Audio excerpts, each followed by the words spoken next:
Bulletin के आगाज में आपको बताएं कि army chief general Qamar Javed Bajwa ने 14 दहशतगर्दों की सजाए मौत की तौसीह कर दी। ISPR के मुताबिक दहशतगर्द संगीन जराइम और दहशतगर्दी की कार्रवाइयों में मुलव्वस थे।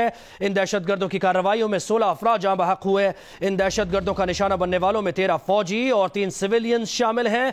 इन दहशतगर्दों की कार्रवाइयों में 19 अफराद भी जख्मी हुए। दहशतगर्द पाक फौज कानून नाफिज करने वाले इदारों पर हमलों में मुलव्वस थे। इन दहशतगर्दों ने मवासलात के निज़ाम, पुलिस स्टेशन, तालीमी इदारों को तबाह किया था। ये दहशतगर्द मासूम शहरियों के कत्ल में भी मुलव्वस थे। ISPR के मुताबिक इन दहशतगर्दों के कब्जे से असलहा और गोला बारूद भी बरामद हुआ है। फौजी अदालत से 20 दहशतगर्दों को उम्र कैद की सजा भी सुनाई गई है।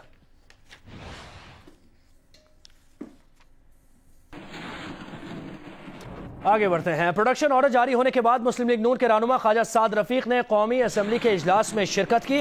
अपने खिताब में ख्वाजा साद रफीक का कहना था कि उनकी और उनके भाई की गिरफ्तारी पर गुजारा कर लें और किसी को गिरफ्तार ना करें। साद रफीक ने कहा कि गिरफ्तारी के स्कोर बोर्ड में नून लीग और PP से मजीद स्कोर का इंतजार किया जा रहा है।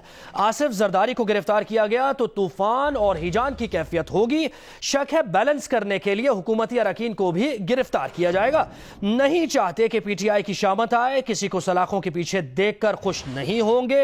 नैब का काला कानून एहतसाब के लिए हरगिज नहीं। कौमी असेंबली में खिताब करते हुए वफाकी वजीर मुराद सईद ने सवाल किया कि अपोजिशन को एहतसाब के नाम पर किस चीज का खौफ है। जब एहतसाब की बात करो ये उठकर ऐवान से चले जाते हैं। मुराद सईद ने कहा कि इन्हें जस्टिस नहीं, जस्टिस कय्यूम चाहिए। इन्हें एहतसाब नहीं, एहतसाबुर रहमान चाहिए। मुराद सईद की तकरीर के दौरान ऐवान में शोर शराबा हुआ, हंगामा आराई हुई। अपोजिशन ने इजलास से वॉकआउट कर दिया। वज़ीर आज़म इमरान खान कहते हैं कि अगर उन्होंने बरतानवी हुकूमत न देखी होती तो वो भी आलीशान PM हाउस में ही रहते, जहां 43% बच्चों को पूरी ग़िज़ा न मिलती हो। वहां वज़ीर आज़म आलीशान जगह कैसे रह सकता है। बतौर बाप ये सोचकर गोलियां खाकर भी नींद ना आती। उनका कहना था कि मुल्क की प्राइम रियल एस्टेट पर यूनिवर्सिटी बनाकर पैगाम देना चाहते हैं कि तरजीह तालीम है। एहतसाब की मुहिम चल रही है। जिस डाकू से पैसे वापस लेंगे तालीम पर लगाएंगे। फ्लैगशिप रेफरेंस में इस्लामाबाद की एहतसाब अदालत ने मियां नवाज शरीफ की जानिब से नई दस्तावेज पेश करने की दरखास्त मंजूर कर ली। नैब का एतराज़ मुस्तरद कर दिया गया। अदालत ने नई दस्तावेज पेश करने की इजाज़त दे दी। हसन नवाज की फरोख्तशुदा जायदाद से मुताल्लिक दस्तावेज रिकॉर्ड का हिस्सा बना दी गई। इंसाफ के तकाजे पूरे करने के लिए दस्तावेज कबूल की जाती हैं, अदालत का यह कहना था। नवाज शरीफ के वकील ने फैसले का दिन बदलने की इस्तदा कर दी। मैं कोशिश करूंगा मुकर्ररा तारीख पर ही फैसला सुनाया जाए। जज अरशद मलिक ने इस मौके पर यह कहा, यह मेरी टेंशन है। आप क्यों परेशान हो रहे हैं? जज अरशद मलिक ने यह भी कहा।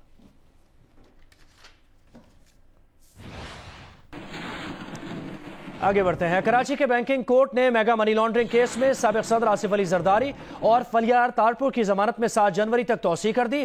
FIA हुकाम ने बताया कि JIT रिपोर्ट सुप्रीम कोर्ट में जमा करा दी है और फैसले का इंतजार है। मजीद तफसीलात देंगे अमीन अनवर अपनी रिपोर्ट में। पीपल्स पार्टी की रहनुमा शरी रहमान कहती हैं हुकूमत एहतसाब के लिबादे में इंतकामी सियासत कर रही है। हुकूमत कहती है उनका एहतसाब के अमल से कोई ताल्लुक नहीं। बैंकिंग कोर्ट में पेशी से पहले शहजाद अकबर JIT अरकान से क्यों मिले, ये सवाल किया शरी रहमान ने। इसके साथ साथ उन्होंने कहा कि गठजोड़ के साथ काम हो रहा है, मिली भगत नजर आ रही है।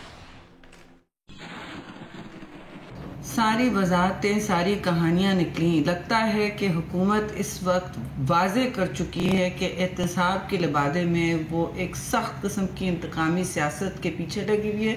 क्या मुझे बताएं, शहजाद अकबर जो उनके अकाउंटेबिलिटी एडवाइज़र हैं, अगर कहते हैं कि हम ये सब अलग कर रहे हैं, हमारा कोई ताल्लुक़ नहीं है, वो क्या कर रहे थे FIA के दफ्तरों में जब JIT जो जिसकी आज पेशी थी, बेल पेशी थी बैंकिंग कोर्ट में, JIT बनाने के हवाले से वो वहाँ क्या कर रहे थे FIA के दफ्तरों में? पता लगा कि सारी शाम शहजाद अकबर उनके साथ और विटनेसेस बुला रहे थे और ये बिल्कुल गठजोड़ के साथ काम हो रहा है। तो ये तो मेरी भगत नज़र आ रही है। हमें कहा जाता है कि ये केसेस पुराने हैं और हमारे इससे कोई ताल्लुक़ नहीं है, नैब खुद मुख्तार है, सारे JIT वाले खुद मुख्तार हैं। तो शहजाद अकबर रात भर वहाँ क्या कर रहे थे FIA के दफ्तर में? तो ये तो जवाब देना होगा हुकूमत को। शरीफ बरादरान के दरमियान क्या गुफ्तगू हुई, फैयाजुल हसन चौहान ने बता दिया। नवाज शरीफ ने शहबाज शरीफ से कहा कि जरदारी से बचकर रहो। नवाज शरीफ ने कहा कि जरदारी पहले भी हमें बेचकर खा गया था। मियां साहब ने समझाया कि जब हम पर बुरा वक्त आया तो जरदारी तालियां बजा रहे थे। फैयाजुल हसन चौहान ने यह बताया है कि शरीफ बरादरान के दरमियान यह गुफ्तगू हुई है। इसके साथ साथ फैयाजुल हसन चौहान ने कहा कि जरदारी साहब जब खुद फंसे हैं तो उन्हें नून लीग और मिसाक जमहूरियत याद आ गई। पार्लियामेंट हाउस की सरगोशियों में नवाज शरीफ ने शहबाज को जरदारी से खबरदार किया। फैयाजुल हसन चौहान कहते हैं, आपको बताएं कि मुत्तहदा अरब अमारात ने पाकिस्तान को $3 अरब देने का ऐलान किया है। मुत्तहदा अरब अमारात ने पाकिस्तान स्टेट बैंक में $3 अरब जमा करवाने का ऐलान कर दिया। यूएई का यह इकदाम पाकिस्तान की मईशत को सहारा देने के लिए किया जा रहा है। अरब मीडिया का यह बताना है स्टेट बैंक में $3 अरब जमा कराने का ऐलान Abu Dhabi funds for development ने एक बयान में किया। वजीर आजम इमरान खान ने यह कहा कि यूएई की हुकूमत का शुक्रिया अदा करते हैं। आजमाइश के वक्त में मुत्तहदा अरब अमारात में पाकिस्तान की मदद की। मुत्तहदा अरब अमारात का यह इक़दाम पाकिस्तान से दोस्ती और खुलूस का अक्कास है, वजीर आजम इमरान खान ने कहा। $3 अरब की माली मुआवनत पर वली अहद शहजादा मोहम्मद बिन जायद का शुक्रिया अदा किया। वजीर खारजा शाह महमूद कुरैशी ने एक बयान में उनका शुक्रिया अदा किया। इसके साथ साथ शाह महमूद कुरैशी ने कहा कि यह मुआवनत पाकिस्तान और मुत्तहदा अरब अमारात के दो तरफा बरादराना ताल्लुकात का मजहर है। मुत्तहदा अरब अमारात ने हमेशा मुश्किल वक्त में पाकिस्तान का साथ दिया है, शाह महमूद कुरैशी ने कहा।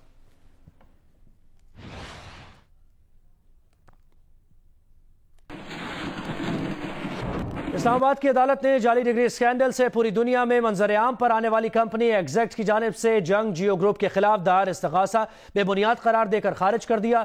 अदालत ने करार दिया कि एग्जैक्ट की जानिब से दायर इस्तगासा में केस साबित नहीं होता।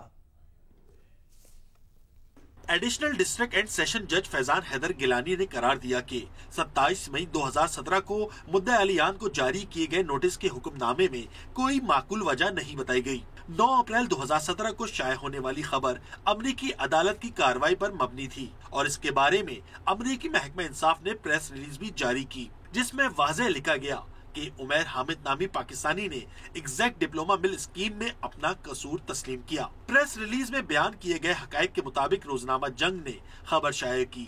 अदालती कार्रवाई या ऐसी किसी कार्रवाई की रोशनी में नताइज की दुरुस्त रिपोर्टिंग ताज़ीरात के तहत हित्ता के इज्जत के जमरे में नहीं आती। कानून की नजर में जंग अखबार में 9 अप्रैल 2017 को शाया होने वाली खबर से किसी की तस्दीक का पहलू नहीं निकलता, लिहाजा जंग ग्रुप की जानिब से मुकदमा खारिज करने की दरख्वास्त मंजूर की जाती है। जाली डिग्री स्कैंडल से दुनिया भर में मंजर-ए-आम पर आने वाली पाकिस्तानी कंपनी एग्जैक्ट ने जंग जियो ग्रुप के खिलाफ 24 मई 2017 को इस्तगासा दायर किया, जिसमें मीर शकील रहमान, मीर इब्राहिम रहमान और उमर चीमा को फरीक बनाया गया था।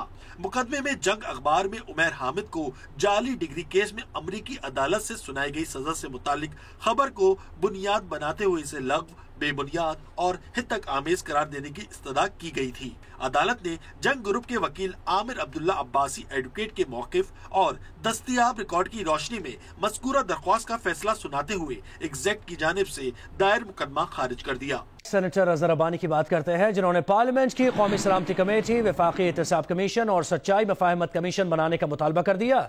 सेनेट इजलास में खिताब करते हुए अजहर अब्बानी ने कहा कि हर इदारा दूसरे इदारे के दायरे इख्तियार में घुस रहा है, आईनी इख्तियारात की धज्जियां उड़ाई जा रही हैं। जब भी एहतसाब को एजेंडे के आले के तौर पर इस्तेमाल किया तो नताइज अच्छे नहीं रहे। पार्लियामेंट खामोश रही तो तारीख हमें माफ नहीं करेगी। मियां शहबाज शरीफ बिला मुकाबला चेयरमैन पब्लिक अकाउंट्स कमेटी मुंतखब हो गए। तमाम अरकान के एतमाद का मशकूर हूँ, सबको साथ लेकर चलूंगा। मियां शहबाज शरीफ ने खिताब किया और उन्होंने कहा कि एहतसाब का अमल शफाफ होगा। एहतसाब के अमल को बेहतर बनाना जरूरी है। खुशी शाह को भी मुबारकबाद देता हूँ जिन्होंने इस कमेटी को बेहतर अंदाज में चलाया। शिबली फराज ने, पाकिस्तान तहरीक इंसाफ के शिबली फराज ने कहा कि तमाम इख्तलाफात के बावजूद हम मुत्तहिद हुए, मुबारकबाद पेश करते हैं। नूर आलम खान ने इस मौके पर कहा कि जमहूरियत की रवायात को बरकरार रखते हुए तहरीक इंसाफ ने आपको चुना। उम्मीद है कि जब आपकी फैमिली का नाम आएगा तो आप किसी और को यह मनसब देंगे।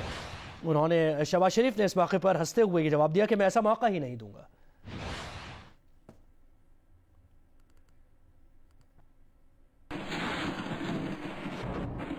शाम से फौज वापस बुलाने के फैसले समेत सदर ट्रंप की पॉलिसी से खफा अमरीकी वजीर दिफा जेम्स मैटिस ने ओहदा छोड़ दिया। वो फरवरी में ओहदा छोड़ देंगे। जेम्स मैटिस का कहना है कि डोनाल्ड ट्रंप को हक है कि अपनी सोच से हम आहंग शख्स को वजीर दिफा बनाए, इसलिए यही बेहतर होगा कि वो वजीर दिफा का ओहदा छोड़ दें।